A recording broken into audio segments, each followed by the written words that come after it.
Hey, what's up, you guys? It's Joe from Quarantalk, and this week, our final episode, we're going to be doing something a little bit different. I've brought back some of our special guests from throughout the series, and we're going to talk about what it's like to be a senior at Sterling High School for one last time.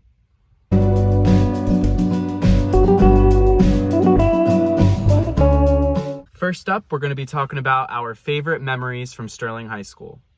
My favorite memory at Sterling would either be hanging out with Gabe and Cole every day in Goff's room, or the entirety of cross-country season because I loved every second of it. My favorite memory at Sterling was probably being on the basketball team freshman year.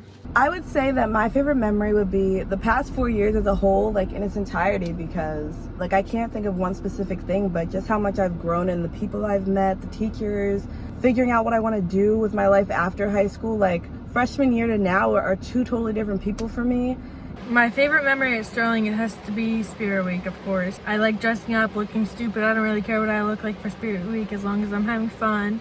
My favorite memory at Sterling High School is my senior year. That was everything between the football season, wrestling season, the extra activities we did as a senior class, and the pep rally. One of my favorite memories from Sterling is definitely my sophomore year when I did Bring It On the musical and I played a male to female transgender named La Cienega.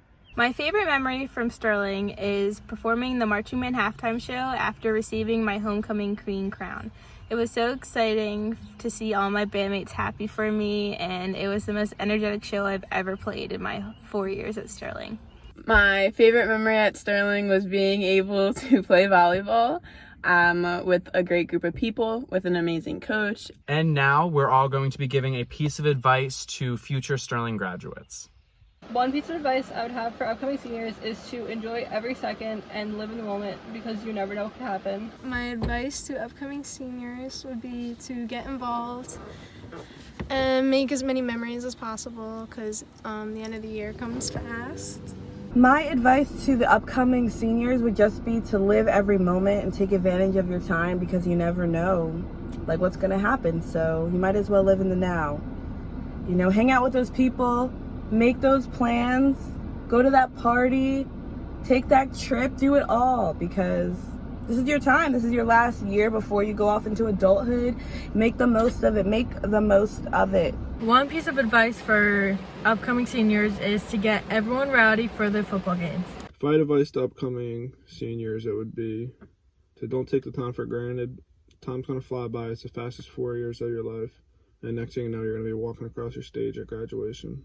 My piece of advice would definitely be to enjoy every moment to its fullest, just because it's something small, like a football game or a basketball game or anything that you might think is small.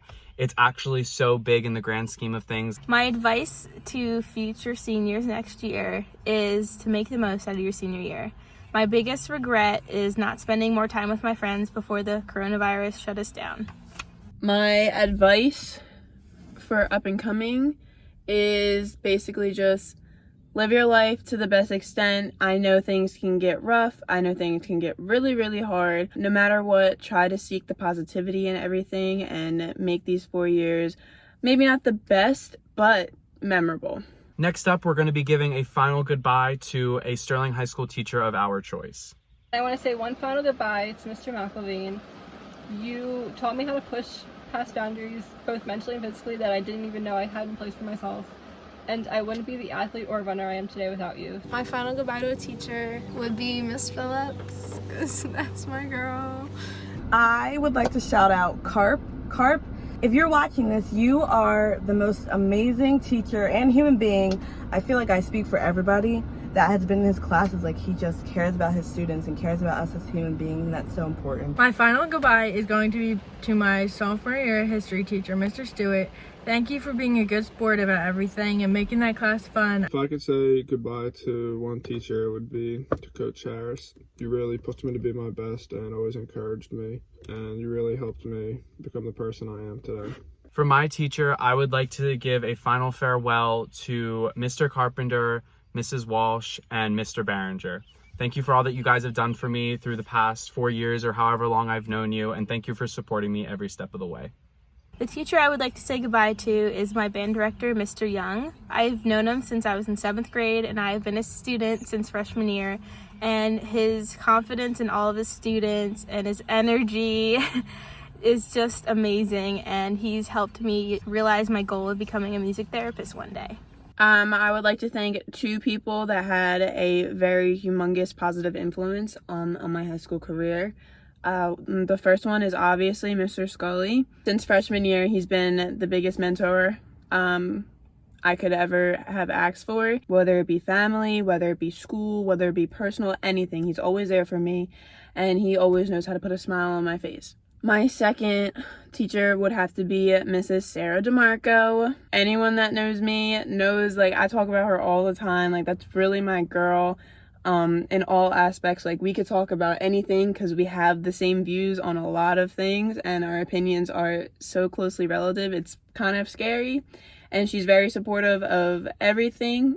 Well, that's it this week for the last episode of Quarantalk. And before we go, I just wanted to give a special shout out to not only anyone who's ever been on the show, but anyone who's watched the show. Every little bit of support that you guys have given has kept me going every week. And I hope that if you did watch this series, even if you watched one episode or all the episodes, that you took something from it and that you enjoyed this as much as I did. Because as much as I didn't expect this to happen, and it's not how I would have liked my senior year to end, it's something very special that I know I'll never forget. And now, to finally wrap us up, let's have everyone give one final Go Knights. Go Knights. Go Knights. Go Knights! Go Knights. Go Knights. Go Knights! Go Knights! Go Knights.